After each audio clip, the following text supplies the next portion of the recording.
अगर दोस्तों आप भी असील मुर्गों के शौकीन हो तो वीडियो के डिस्क्रिप्शन में आपको हमारे असील यूट्यूब चैनल के लिंक मिल जाएगी, वहां जाकर चैनल को सब्सक्राइब जरूर कीजिएगा। पोल्ट्री बिजनेस करना चाहते हो तो वीडियो में दिखाई जाने वाला पोल्ट्री पीडीएफ ई बुक और पोल्ट्री हार्ड बुक एक बार अगर आप पढ़ लेते हो तो पोल्ट्री के रिलेटेड बॉयलर पोल्ट्री फार्मिंग, देसी पोल्ट्री फार्मिंग और लेयर पोल्ट्री फार्मिंग की 90% जानकारी आपको मिल जाएगी। इस बुक में मैंने डिसीज, मेडिसिन, वैक्सीन और फीड मैनेजमेंट के अलावा चिक्स आने के पहले दिन से लेकर बड़े होने के बाद उनको बेचने तक इन सारी बातों को कवर किया है। पोल्ट्री पीडीएफ ई बुक और पोल्ट्री हार्ड बुक दोनों में भी सेम इंफॉर्मेशन दी गई है और ये दोनों भी बुक आपको हिंदी, इंग्लिश और मराठी भाषा में मिल जाएंगे। पीडीएफ ई बुक आपको मात्र 50 रुपये में मिल जाएगा और हार्ड बुक आपको 250 रुपये में मिल जाएगा अगर आप प्रीपेड 250 रुपये ऑनलाइन पे करके इस बुक को खरीदते हो तो।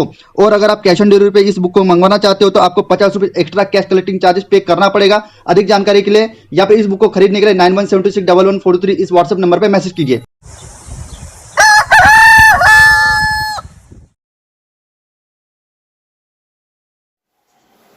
पोल्ट्री से संबंधित सभी साथियों को पत्रकार असलम खान का आदाब। साथियों, जैसे कि आप जानते हैं, पत्रकार होने के नाते नाते मेरा संबंध पोल्ट्री से भी तकरीबन 30 साल पुराना है। आज की मैं वीडियो बनाने के आपको उद्देश्य संक्षिप्त में बता देना चाहता हूं। पहला उद्देश्य है कि आगामी 1-2-1.5 महीने के बाद कि कैसी परिस्थिति निर्मित होने वाली है फार्मर के लिए और ट्रेडर्स के लिए, और उसके बाद मैं बात करूंगा। आज दोबारा मुझे मानसिकता पर बात करनी पड़ेगी। संक्षिप्त के साथ साथ थोड़ा सा डिटेल में बताना पड़ेगा आखिर ये हमारा धंधा कैसा है, किससे मेल होता है। साथियों, मैं आपको बताता चलूं, लेयर फार्मर पिछले 6 महीने से बिल्कुल भी घाटे में नहीं है और जो यूनियनबाजी वो लोग कर रहे हैं वो उससे बिल्कुल भी पोल्ट्री का भला होने वाला नहीं है। क्योंकि जिस पल हम यूनियनबाजी शुरू कर देते हैं, जो हमारा जो दूसरा पहलू रहता है, हमारे उत्पादन को खरीद कर मार्केट में बेचने वाला, वो हमें अपना दुश्मन मानना शुरू कर देता है। उसके बाद आती है ब्रॉयलर की। तो ब्रॉयलर इंडस्ट्रीज पूरी तरह से अब कॉर्पोरेट सेक्टर में चली गई है। अब इसमें जो बड़े बड़े इंटीग्रेटर हैं उनको सालाना 10-20-30 करोड़ का लाभ पहुंचा या नुकसान पहुंचा, उनके सेहत पे कोई असर नहीं पड़ता। वो अपना स्टैंडर्ड मेंटेन करने के लिए, ये स्टेटस मेंटेन करने के लिए पोल्ट्री का व्यवसाय कर रहे हैं। ये उनको सरल और आसान लगा बनिस्बत दूसरे इलेक्ट्रॉनिक और लोहा इंडस्ट्रीज वगैरह के कारोबार से ये आसान रहा, क्योंकि इसका एक एडवांटेज, इसका ये फ़ायदा है कि इसका पैसा 40 दिन के अंदर पूरा आपके पास वापस आ जाता है और इस पे इंफ्रास्ट्रक्चर उतना लगता नहीं जितना अन्य इंडस्ट्रीज पर लगता है। तो अब ब्रॉयलर इंडस्ट्रीज पे पूरी तरह से लगभग 70-80% कॉरपोरेट सेक्टर ने कब्जा कर लिया है और ये 1-2 लाख के जो टटपूंजी इंटीग्रेटर हैं इनकी कोई गिनती नहीं है। ये तो साल 6 महीने में पैदा होते रहते हैं, मरते रहते हैं, इनसे इंडस्ट्रीज नहीं चलती। अब उसके बाद बात आती है कॉकरल फार्मिंग की और गावरान देसी फार्मिंग की। तो साथियों, आज की तारीख है, मैं आपको बता दूं, खास तौर पर ट्रेडर भाई मेरी आज की इस वीडियो की तारीख को लिख लें। आज से ठीक 15 दिन के बाद कॉकरल का बैकलॉग है वो खत्म होने जा रहा है और जब बैकलॉग खत्म हो जाएगा, बैकलॉग का मतलब ये है कि कारोबार बिकवाली पर चल रहा है और जब बिकवाली की प्रथा पर कारोबार चलता है तो किसान को अपने उसके उत्पादन के मूल्य नहीं मिलते हैं उसकी अपेक्षाओं के अनुसार। तो ये 15 दिन तक बिकवाली और चलेगी। 15 दिन के बाद बिकवाली खत्म हो जाएगी, फिर मांग वाली पे कारोबार चलेगा और जब मांग वाली पे कारोबार चलता है तो फार्मर को उसके उत्पादन के अपेक्षा अनुसार रेट मिलते हैं। तो ये बात ट्रेडर भाई ध्यान से सुन लें। आज तारीख 16 है और इस महीने के 13 दिन और बचे हैं। 13 दिन और बचे हैं। 13 दिन के बाद मांग वाली के लिए तैयार हो जाएं ट्रेडर बंधु। ये धंधे की प्रथा है, बिकवाली मांग वाली दो ही इसके ट्रेंड हैं। और उसके बाद हम बात करते हैं गावरान की, देसी की। तो साथियों मैं आपको एक बात बताता चलूँ, फार्मर्स बंधुओं को भी और ट्रेडर बंधुओं को भी, जैसे कि आपको मालूम होगा जनवरी महीने के पहले हफ्ते में बर्ड फ्लू की खबरों ने जोर पकड़ा। तो उससे क्या हुआ, उससे ये हुआ कि जो गावरान के जो हैचरी वाले थे उन्होंने अपने उत्पादन को सीमित कर लिया, कम कर दिया। कुछ अंडा उन्होंने सेल आउट कर दिया, कुछ ओपन मार्केट में बेच दिया, कुछ ट्रांसपोर्ट कर दिया।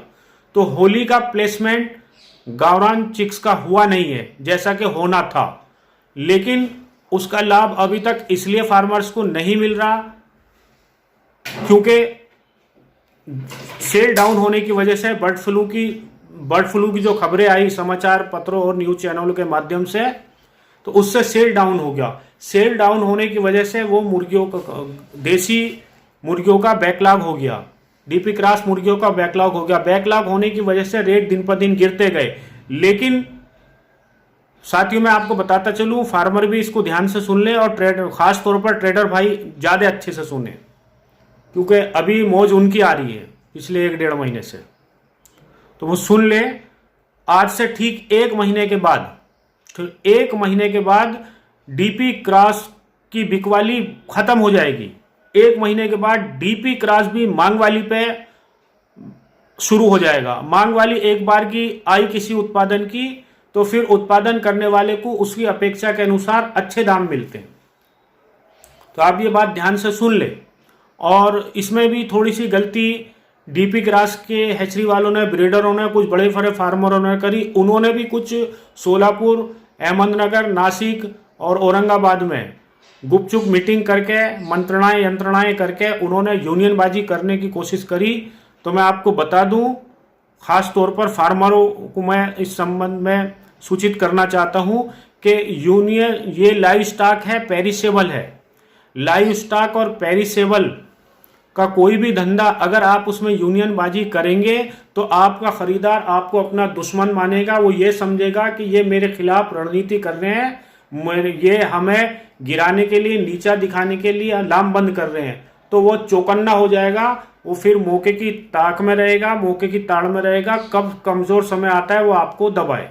तो मैं आपसे अनुरोध कर रहा हूं, खास तौर पर हैचरी वालों से और फार्मरों से, कि वो ये नादानी ना करें, यूनियनबाजी ना करें, वो लामबंदिंग ना करें। वो आम तौर पर जैसे कि कारोबार चलता है, माल मुर्गी का उत्पादन करें और सामान्य दर में ट्रेडर्स को माल बेचते रहें। याद रखना, अगर आप अपने खरीदार को अगर अपना दुश्मन बनाओगे तो आप कभी भी फायदे में नहीं रहोगे। यूनियनबाजी, लामबंदी, फार्मरों को एकत्रित करके, लामबंद करके और फिर ट्रेडर्स को ब्लैकमेल करना, ट्रेडर्स को धमकाना या ट्रेडर्स को अपना दुश्मन समझना, इससे पोल्ट्री को भी नुकसान है और आपके उत्पादन को भी नुकसान है, आपके कारोबार को भी नुकसान। इससे बेहतर और सरल और आसान मार्ग है, जिस ट्रेडर के खिलाफ आप लामबंदी करने जा रहे हैं उस ट्रेडर को अपनी परिस्थिति से अवगत कराना और उससे तालमेल करना और उसको अपना मित्र बनाना। निसंदेह अच्छी आशा के साथ यह समझना कि वो बिलाखिर वो भी एक इंसान है। अगर हम उसको अपनी परेशानी विपदा बताएंगे तो वो हमें सहयोग करेगा। अगर आप उसको सहयोग करोगे तो एक समय ऐसा आएगा वो भी आपको सहयोग करेगा। तो एक दूसरे के सहयोग के आदान प्रदान से ही ये इंडस्ट्रीज आगे बढ़ेगी और हमारा तालमेल अच्छा रहेगा, हमारा भाईचारा अच्छा रहेगा। तो मैं इस वीडियो के माध्यम से फार्मर्स को और हैचरी वालों को एक संदेश देना चाहता हूं कि आप किसी तरह की ट्रेडर्स के खिलाफ लामबंदी ना करें और ट्रेडर के साथ अपना तालमेल अच्छा बना के रखें और ट्रेडर्स को ये निवेदन करते रहें। मैं भी करते रहता हूं कि भाई आपका जो रिटेल आउटलेट वाला है वो बहुत ज़्यादा कंज्यूमर को बहुत ज़्यादा मार्जिन में मुर्गी ना बेचे, इससे मुर्गी का सेल डाउन होता है। सेल डाउन होगा तो इंडस्ट्रीज का नुकसान होगा। और एक बार दोबारा मैं ट्रेडर भाइयों को एक बार और बता दूं कि कॉकरल का काकरल की बिकवाली 15 दिन के बाद खत्म हो जाएगी, काकरल मांग वाली की प्रथा पे आ जाएगा। और जब मांग वाली की प्रथा पे आएगा तो फिर ट्रेडर को फार्मर्स के हिसाब से रेट देने पड़ेंगे। और गांवरान डीपी क्रॉस की बिकवाली 1 महीने के बाद बंद होनी शुरू हो जाएगी। और इसके साथ साथ और मैं आपको बता दूं, होली के लिए कोई भी फार्मर्स ट्रेडर्स को फोन नहीं करेगा, ट्रेडर्स को माल बुक करना पड़ेगा। परिस्थिति ऐसी हो जाएंगी होली के लिए, क्योंकि होली के लिए चिक्स का प्लेसमेंट 50% नहीं हुआ है। हैचरी वाला डर गया था, चूजे के रेट 5-7 रुपए आ गए थे, वो भी बिक नहीं रहा था।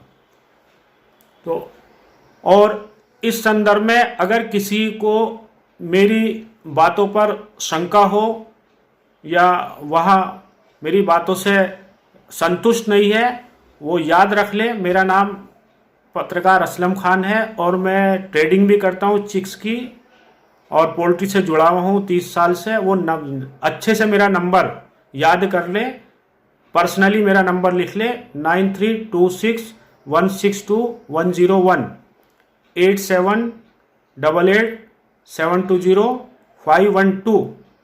अगर इस संदर्भ में व्यक्तिगत चर्चा करनी है मेरे से, वो चर्चा कर सकता है। इन्हीं शब्दों के साथ एक बार अपनी वाणी को विराम देने से पहले एक बार और मैं आपको समझा रहा हूं, एक बार और मैं आपको सुझाव दे रहा हूं। फार्मर्स को, हैचरी वालों को ट्रेडर के साथ अच्छा व्यवहार रखें, ट्रेडर को अपना दुश्मन ना समझें और ट्रेडर के खिलाफ लामबंदी ना करें, किसी तरह की यूनियनबाजी ना करें और उनके साथ तालमेल करें। और ट्रेडर भाई भी ये बात ध्यान से सुन लें कि मांग वाली और बिक वाली में आप बहुत ज़्यादा ना दबाएं फार्मर्स को, क्योंकि आप फार्मर्स को बहुत ज़्यादा दबाते हैं तो फिर मांग वाली में जब आप फ़ोन करते हैं फिर फार्मर भी अपना रेट बताता है, जिसको सुन के आप ज़्यादातर मैंने देखा है आप परेशान हो जाते हैं। तो आप ट्रेडर और फार्मर्स मिलजुल कर आप कारोबार करें। इन्हीं शब्दों के साथ मैं आज की वाणी को अंतिम विराम देता हूं। धन्यवाद। जय हिंद साथियों। अगर दोस्तों आप भी असील मुर्गों के शौकीन हो तो वीडियो के डिस्क्रिप्शन में आपको हमारे असील यूट्यूब चैनल के लिंक मिल जाएगी, वहां जाकर चैनल को सब्सक्राइब जरूर कीजिएगा।